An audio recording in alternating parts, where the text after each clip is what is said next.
शिरडी के साईं बाबा भारतीय गुरु, योगी और फकीर थे, जिन्हें उनके भक्त संत का सम्मान देते हैं। उन्होंने प्रेम, क्षमा, दूसरों की सहायता, दान, संयम, आत्मिक शांति और भगवान और गुरु के लिए समर्पण की नैतिक शिक्षा दी। उनका आदर्श वाक्य था, सबका मालिक एक। साईं बाबा के असली नाम, माता पिता, स्थान और जन्म के समय के बारे में कोई पुख्ता जानकारी हासिल नहीं है। उन्हें साईं नाम उनके महाराष्ट्र राज्य के नगर शिरडी में पहुंचने के बाद दिया गया। मुस्लिम और हिंदू दोनों ही भक्त उनके जीवन काल में और उसके बाद भी उनका सम्मान करते हैं। यह तय नहीं है कि वो मुस्लिम थे या हिंदू। साईं बाबा के शुरुआती जीवन के बारे में बहुत कम जानकारी है, इसीलिए उनके अतीत को जानने की कोशिशें होती रहती हैं। शिरडी के साईं के बचपन के बीते वर्षों की अज्ञात जानकारी का पाथरी गांव के इलाके में खोजबीन के बाद उनके शिष्य दास गनु ने हवाला दिया है। वह बताते हैं कि साईं बाबा पाथरी में एक फकीर और उनकी पत्नी के साथ बड़े हुए। दास गनु युवा साईं बाबा को कबीर का अवतार बताते हैं, लेकिन उनकी दी गई जानकारियों की तस्दीक का कोई तरीका नहीं है। साईं बाबा के जीवनी लेखक नरसिम्हा स्वामी जी का दावा है कि साईं बाबा ब्राह्मण माता पिता की संतान थे। साईं सच्चरित नामक पुस्तक के अनुसार साईं बाबा ब्रिटिश इंडिया में महाराष्ट्र के शिरडी गांव में करीब 16 साल की उम्र में आए थे।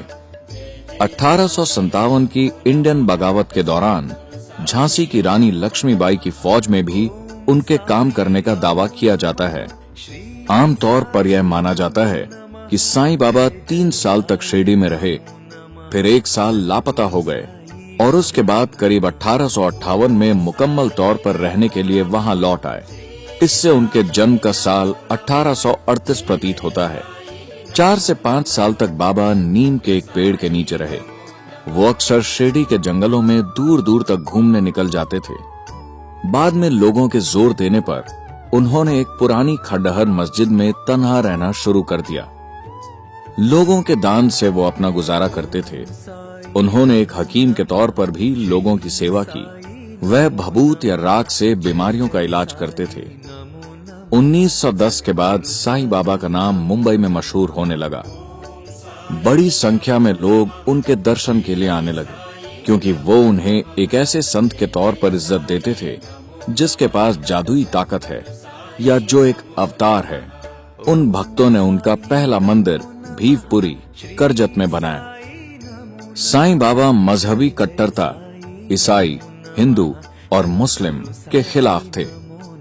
साईं बाबा ने अपने भक्तों को 11 आश्वासन दिए थे, जो भी शिरडी की भूमि पर कदम रखेगा उसे कोई नुकसान नहीं पहुंचेगा। जो भी मेरी समाधि पर आएगा उसके दुख और तकलीफें खत्म हो जाएंगी। हालांकि मैं हाड़ मास के रूप में हमेशा नहीं रहूंगा, लेकिन अपने भक्तों की हिफाजत सदैव करता रहूंगा। मुझ में भरोसा रखो और तुम्हारी प्रार्थना का फल तुम्हें मिलेगा। जान लो कि मेरी आत्मा अमर है, इसे खुद महसूस करो। मेरी शरण में आने वाला निराश होकर नहीं लौटता है।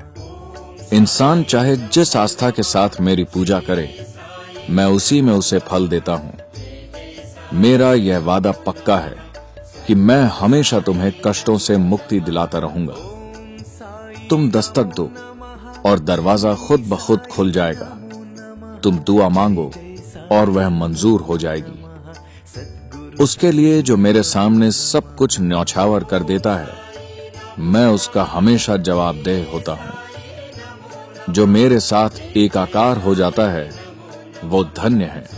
शिरडी के साईं बाबा का आंदोलन 19वीं सदी में, जब वो शिरडी में रह रहे थे, शुरू हो गया था। 20वीं शताब्दी में यह आंदोलन साईं बाबा के संदेशों के साथ समूचे भारत में फैलने लगा। उनके जिंदा रहते हिंदू अपने रीति रिवाज और मुसलमान फकीर के रूप में उनकी पूजा करते थे। हेमत पंत, जिन्होंने श्री साई सच्चरित्र की रचना की है, समेत अनेक हिंदू भक्त उन्हें भगवान कृष्ण, जबकि दूसरे भक्त उन्हें भगवान दत्तात्रेय का अवतार मानते हैं। शिरडी में साईं बाबा के मंदिर पर दर्शन के लिए हर दिन लगभग 20,000 और धार्मिक त्योहारों पर 1 लाख तक भक्त पहुंचते हैं। साईं बाबा के लाखों शिष्य और भक्त मानते हैं कि उन्होंने बहुत से चमत्कार किए, जैसे एक ही समय 2 जगह मौजूदगी, जमीन से ऊपर उठ जाना, दूसरों के मन की बात जान लेना, कई रूप धारण कर लेना। उनके भक्तों का यह भी मानना है कि वो लोगों को राम, कृष्ण, विठोबा और दूसरे अनेक देवताओं के रूप में भक्तों की आस्था के अनुसार दर्शन देते हैं। शिरडी के साईं बाबा बहुत ही लोकप्रिय आध्यात्मिक शख्सियत बने हुए हैं। नश्वर वस्तुओं के लिए उनकी कोई चाहत नहीं थी और उनका एकमात्र लक्ष्य आत्मज्ञान था। इंडियन पोस्टल सर्विस ने मई 2008 में साईं बाबा की याद में डाक टिकट जारी किया था। इंडियन फिल्म इंडस्ट्री में कई भाषाओं में साईं बाबा पर बहुत सी फीचर फिल्में बनी हैं। सत्य साईं बाबा, जिनके भक्तों की संख्या भी काफी बड़ी थी, उनका दावा था कि वो शिरडी के साईं बाबा के अवतार हैं। शिरडी साईं बाबा संस्थान अच्छे तरीके से संचालित फाउंडेशन है, जिसकी दैनिक आमदनी 45 लाख रुपए है। उसने सुपर स्पेशलिटी अस्पताल, शिरडी की सड़कें, पानी के वितरण और शिरडी के हवाई अड्डे समेत दूसरे विकास कार्यों के लिए पैसा दिया है। शिरडी की जिस मस्जिद में साईं बाबा रहते थे, उस मस्जिद में उनका एक आदमकद बुत स्थापित है, जिसे मुंबई के शिल्पकार शमा राव जयकर ने बनाया है।